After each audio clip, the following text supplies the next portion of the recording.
Hello students, this is Sayyid Taha Qadri, your commerce guide, mentor or a teacher.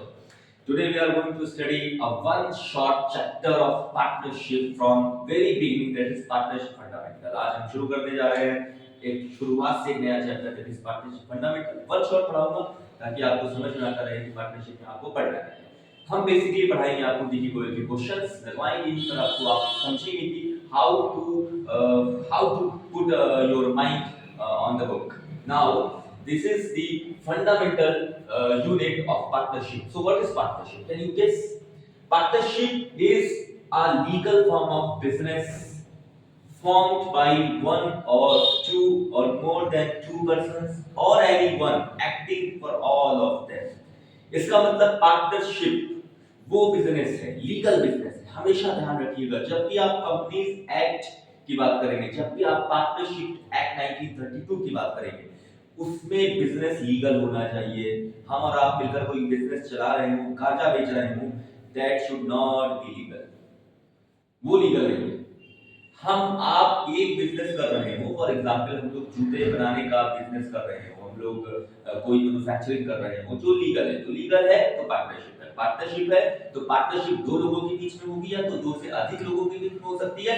For example पांच लोगों ने मिलकर एक agreement तैयार किया जिसमें सारी टर्म्स एंड कंडीशंस लिखी हुई है कि कौन पार्टनर की कितनी प्रॉफिट शेयरिंग होगा, किस पार्टनर की कितनी लायबिलिटी होगी, कौन सा पार्टनर इंटरेस्ट ऑन कैपिटल का हकदार होगा, कौन सा पार्टनर इंटरेस्ट ऑन ड्राइंग लिया जाएगा उससे, कौन से पार्टनर का क्या प्रॉफिट शेयरिंग रेशियो होगा। ये सारी चीजें आगे आप रखते चले जाओगे। अभी हम बेसिक की बात कर रहे हैं। पार्टनरशिप वो लीगल बिजनेस है जिसमें दो लोग मिलकर बिजनेस करते हैं या दो लोगों के बिहाफ पर कोई एक बिजनेस करता है, वो पार्टनरशिप की ब्यूटीफुल डिफिनेशन है। अब पार्टनरशिप की दो अदर कंडीशंस हैं जो आपको बहुत ध्यान से समझनी पड़ेगी। दो अदर कंडीशन क्या है? Partnership should be legal in nature. Partnership एक फॉर्म ऑफ बिजनेस है। आपने क्लास 11th में डीके गोयल एनसीईआरटी जो भी पढ़ा होगा उसमें आपने पढ़ा होगा there are major forms of business. For example sole proprietorship, for example Hindu family business, for example partnership, for example joint venture. उसी में एक पार्टनरशिप को उठाया है सीबीएसई ने क्लास 12 में दिया है। पार्टनरशिप के बारे में सब कुछ आपको बताया जाएगा।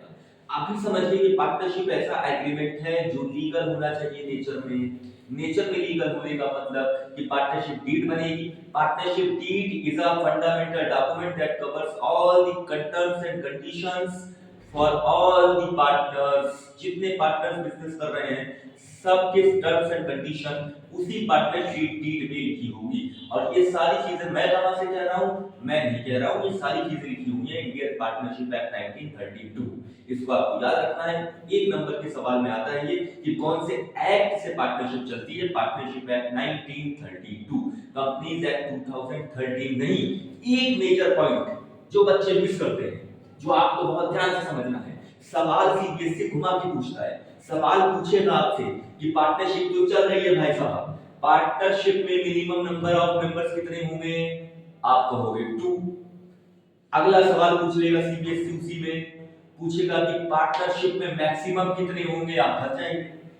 पार्टनरशिप एक्ट 1932 में मैक्सिमम नंबर की लिमिट दी ही नहीं गई है।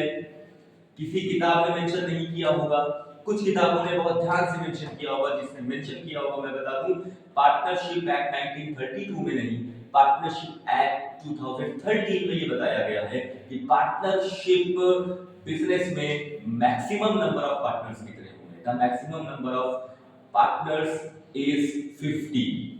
जो मैक्सिमम नंबर ऑफ पार्टनर्स होंगे वो 50 होंगे। और ये 50 की संख्या आपको पार्टनरशिप एक्ट 1932 में नहीं बल्कि कंपनीज एक्ट 2013 में दी गई है। सवाल इस तरह से बहुत घुमाकर आता है। अब हमने दो तीन बेसिक पॉइंट समझ लिए कि पार्टनरशिप के लिए दो लोगों का होना जरूरी है, या 2 4 5 10 50 तक लोग हो सकते हैं। 50 लोगों के बिहाफ पर कोई एक भी काम कर सकता है, कोई एक भी पार्टनरशिप डील चला सकता है, पार्टनरशिप का बिजनेस चला सकता है।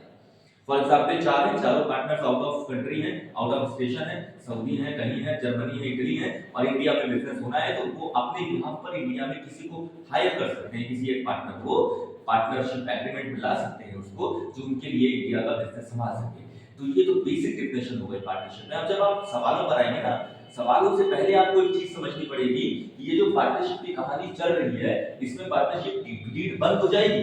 पार्टनरशिप डीड में क्या क्या मेंशन होगा इसको भी समझते चलिए। पार्टनरशिप डीड में कुछ चीजें हैं जो मोटे मोटे तौर पर मेंशन की जाती हैं। That is interest on capital, interest on drawing, interest on loan, some kind of charges, some kind of appropriation and moreover। कुछ ऐसी चीजें हैं जो सवाल में बहुत कठिन होता है लगाने के लिए। वो सारी चीजें जब आपको सवाल में मिलेगी तो उससे पहले आपको ये समझना पड़ेगा कि उस पर्टिकुलर बिजनेस में वो चीजें पहले से लिखी हुई थी कि नहीं लिखी हुई थी। तो सवाल इस तरह से शुरू हो सकता है, XYZ are partners in ABC limited, they are sharing profit in the ratio of 3:2:1। ऐसे करके सवाल शुरू होगा तो आप समझ जाओगे कि 3:2:1 में वो लोग अपना प्रॉफिट शेयरिंग रेशियो बांट रहे हैं। साथ में नीचे लिखा होगा, क्वेश्चंस में पॉइंट्स में लिखा होगा कि what is to be mentioned in the agreement. Agreement में क्या क्या मेंशन है। एग्रीमेंट में इंटरेस्ट ऑन कैपिटल का रेट दिया होगा, इंटरेस्ट ऑन लोन का रेट दिया होगा, इंटरेस्ट ऑन ड्राइंग का रेट दिया होगा। इस सारे रेट्स के साथ आप सवाल को आगे बढ़ाओगे। सवाल अब आपके सामने ये आया कि क्वेश्चन एक और तरह से घूमेगा। क्वेश्चन क्या घूमेगा? क्वेश्चन कहेगा if there is no partnership agreement. अब आप कहोगे आपने तो अभी तक एग्रीमेंट की बात की थी। क्वेश्चन तो सीधे सीधे कह रहा है कि पार्टनरशिप एग्रीमेंट बना ही नहीं, और डेफिनेशन भी यही है कि पार्टनरशिप एग्रीमेंट होना चाहिए। जी हां, डेफिनेशन ये है कि पार्टनरशिप एग्रीमेंट होना चाहिए, मगर उसके साथ साथ अगर पार्टनरशिप एग्रीमेंट रिटन नहीं बना है, ओरली बना है या एग्जिस्ट ही नहीं करता, पार्टनरशिप एग्रीमेंट सिर्फ बातों पे चल रहा है, तो उस कंडीशन में कौन सी चीज होंगी जो पे ऑफ की जाएंगी, कौन सी चीज होंगी जो टेक ऑफ की जाएंगी, ये आपको बहुत अच्छे से समझना है। यानी कौन सी ऐसी चीज है, कौन से ऐसे चार्जेस हैं, कौन से ऐसे एप्रोप्रिएशंस हैं जिसके साथ सवाल आगे बढ़ेगा, और कौन से ऐसे चार्जेस या एप्रोप्रिएशंस हैं जिसके साथ सवाल आगे नहीं बढ़ेगा। इसको समझने के लिए आपको कुछ बेसिक पॉइंट्स याद रखने हैं। हम बहुत तरह से डिवीजन करके चलेंगे जिससे हमें आगे आसानी हो सवाल करने में। देखिए, जब भी पार्टनरशिप का कोई भी सवाल आएगा, आप एक चीज फंडामेंटल ध्यान रखना। फंडामेंटल चीज बता रहा हूं कि पार्टनरशिप के सवालों में दो चीजें होती जो बच्चे शुरू में नहीं जानते, शुरू में नहीं बच्चे पकड़ पाते। अपने टीचर से भी आप पूछेंगे तो वो भी आपको ये टेक्निक बता सकता है। दो चीजें होती है, एक होता है एप्रोप्रिएशन और एक होता है चार्जेस। मैंने यहां ऊपर लिख दिया है, this is appropriation, this is charges. What are charges and what are appropriations, इसको समझिए, क्योंकि इसी पार्टनरशिप फंडामेंटल के चैप्टर से शुरू हो जाएगा। पहले चैप्टर से शुरू हो जाएगा एक अकाउंट बनना, जो आप बना चुके होंगे, अब तो आप सिलेबस कवर कर रहे हैं। PL appropriation account, profit loss appropriation account. ये अकाउंट आप बहुत बार बना चुके होंगे, आदि हो चुके होंगे इस अकाउंट के। अब इस अकाउंट में एक शब्द यहां लिखा हुआ है appropriation. What is appropriation? What are charges? इसको समझने के लिए मैं बहुत बेसिक नेचर बता दे रहा हूं दोनों को समझने के लिए। Appropriation are those things which are paid off if you are in profit. Appropriation वो चीजें हैं जो डिस्ट्रीब्यूट होती हैं, वो चीजें हैं जो डिस्ट्रीब्यूट होती हैं पार्टनर्स के बीच में जब पार्टनरशिप बिजनेस प्रॉफिट में होता है। बहुत ध्यान से समझ लीजिए। चार्जेस क्या है? चार्जेस वो चीजें हैं कि either you get the profit or you do not get the profit. Partnership business में प्रॉफिट हो या ना हो, आपको वो लायबिलिटी पूरी करनी है, आपको पे ऑफ करना है। Just for an example, rent. अगर आप एक एम्प्लॉयर हैं और आप रेंट पे बिजनेस कर रहे हैं, आपने एक घर खरीदा हुआ है, आपने मकान खरीदा हुआ है, आपने एक रेंट दे रहे हैं उसका, तो आपको प्रॉफिट हो चाहे ना हो, रेंट तो आपको देना ही पड़ेगा। तो rent is a kind of charges, पहली चीज। दूसरी चीज, अगर रेंट चार्ज में आ गया, यानी प्रॉफिट हो आपके बिजनेस से या ना हो, रेंट आपको पे करना ही पड़ेगा। तो प्रॉफिट होने पर या ना होने पर जो चीज हमेशा पे की जा रही हो उसको कहते हैं चार्जेस, और वो चीजें जो सिर्फ प्रॉफिट होने पे पे की जाती हैं उसको कहा जाता है एप्रोप्रिएशन। इसीलिए जब सवाल घुमाता है डी.के. गोयल अक्सर ऐसे सवाल बनाता है जिसमें चार्जेस और एप्रोप्रिएशन में डिफरेंशिएट करना मुश्किल हो जाता है। तो आप पहचानो कि चार्जेस क्या है, एप्रोप्रिएशन क्या है। अगर क्वेश्चन में चार्जेस आ गया, एक और चार्ज आपको बता दे रहा हूं, मैनेजर्स कमीशन। किसी मैनेजर को आपने हायर किया है अपनी कंपनी को चलाने के लिए, आप तो पार्टनर है, आप तो एक तरह के मालिक हैं, पार्टनर्स हैं। तो partners should enjoy the business. आपने एक मैनेजर को हायर किया हुआ है, वो बिजनेस देख रहा है, और मैनेजर को बिजनेस देखने का हर महीने कमीशन भी दे रहे हो आप। मैनेजर को जो कमीशन मिल रहा है वो अलग है, और आप पार्टनर्स होकर जो कमीशन ले रहे हैं वो अलग है। दोनों में जमीन आसमान का फर्क है। प्रॉफिट हो चाहे ना हो, मैनेजर को कमीशन देना ही पड़ेगा क्योंकि आपने उसको हायर किया है। और प्रॉफिट हो या ना हो, मैनेजर का कमीशन जाएगा, मगर प्रॉफिट नहीं होगा तो आप कमीशन नहीं ले सकते क्योंकि आप पार्टनर हैं। तो दो कमीशन हो गया, एक पार्टनर्स कमीशन, एक managers commission. Partner commission profit हो चाहे ना हो आपको देना पड़ेगा। तो manager of commission, manager commission of manager is a kind of charges, और पार्टनर कमीशन या कमीशन ऑफ पार्टनर या पार्टनर्स कमीशन भी इसको बोलते हैं, it is a kind of appropriation. तो आपने समझा कि कमीशन भी दो तरह का होता है। फंडामेंटल यूनिट से शुरू हो जाएगा कमीशन एकदम। कमीशन बांटोगे आप, कमीशन आपके सवाल में मिल जाएगा आपको लिखा हुआ। तो अगर मैनेजर्स कमीशन लिख रहा है, लिखा हुआ मिला है, तो उसको आप चार्जेस मान के चलेंगे। अगर पार्टनर्स कमीशन लिखा हुआ मिल गया क्वेश्चन में, उसको आप एप्रोप्रिएशन मान के चलेंगे। अब चार्जेस और एप्रोप्रिएशन दोनों साथ में चल रहे हैं क्वेश्चन में।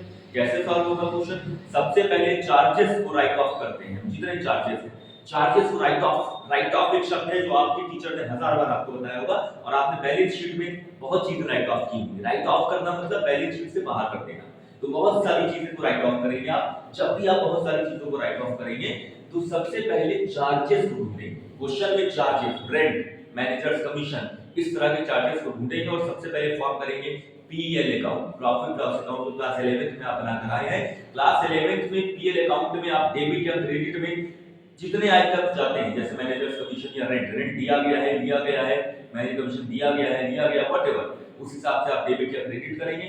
जैसे ही आपका नेट प्रॉफिट निकल कर आएगा, यानी the balancing figure of PL account will be adjusted as the net amount या net profitable amount of the year for next PL appropriation account. यानी जैसे ही आपका प्रॉफिट या लॉस किससे निकल कर आएगा, प्रॉफिट लॉस अकाउंट से निकल कर आएगा, वो प्रॉफिट लॉस अकाउंट आपका बनेगा, वो प्रॉफिट लॉस अकाउंट का जो नेट अमाउंट होगा वो बनेगा, या जो बैलेंसिंग फिगर निकल कर आएगी वो बनेगी पीएल एप्रोप्रिएशन अकाउंट के लिए। क्या बनेगी? वो पीएल एप्रोप्रिएशन के लिए बनेगी नेट प्रॉफिट या नेट लॉस। क्योंकि आप जानते हैं जैसे ही PL account, PL appropriation account बनता है, हम लोग सबसे पहले क्रेडिट साइड में ऊपर लिख देते हैं नेट प्रॉफिट, अगर लॉस होता है तो डेबिट साइड में लिख देते हैं नेट लॉस। इस तरह से हम सवाल को आगे बढ़ाते हैं। तो अगर चार्जेस दिए हैं तो आप पीएल अकाउंट बनाएंगे, अगर चार्जेस क्वेश्चन में नहीं दिए हैं तो सीधे पीएल एप्रोप्रिएशन अकाउंट फॉर्म करेंगे और सवाल शुरू हो जाएगा। इस तरह से हम सवाल को करेंगे। कैपिटल और करेंट अकाउंट का अलग-अलग कॉन्सेप्ट होता है। दो अकाउंट और फॉर्म आपने किए होंगे, उसके बारे में जानकारी दे रहा हूं just for one short revision, कि जब भी आप कैपिटल और करेंट अकाउंट फॉर्म करेंगे तो कैपिटल और करेंट अकाउंट दोनों का दोनों फ्लक्चुएटिंग नेचर में बनता है, और अगर खाली फिक्स्ड कैपिटल है, फ्लक्चुएटिंग कैपिटल नहीं ना, फिक्स्ड कैपिटल है, तो खाली बनेगा आपका एक account, that is capital account. तो कैपिटल और करेंट अकाउंट की बात हमने कर दी है। हम तीन अकाउंट बेसिकली बनाते हैं, पीएल एप्रोप्रिएशन, कैपिटल, करेंट या सिर्फ कैपिटल। हम इस तरह के अकाउंट प्रिपेयर करते हैं, और अगर हमारे पास चार्जेस आ जाते हैं क्वेश्चन में, तब इन दोनों अकाउंट को बनाने से पहले, तीनों अकाउंट को बनाने से पहले चौथा अकाउंट पहले सबसे पहले बनाते हैं, दैट इज पीएल अकाउंट।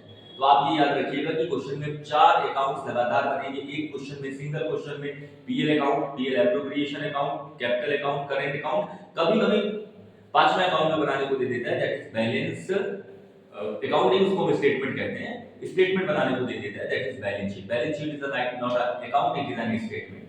तो स्टेटमेंट और अकाउंट दोनों अलग चीजें होती हैं, आपको 11th में पढ़ाया गया होगा। हम इस तरह से बेसिकली इसको लेकर चलते हैं।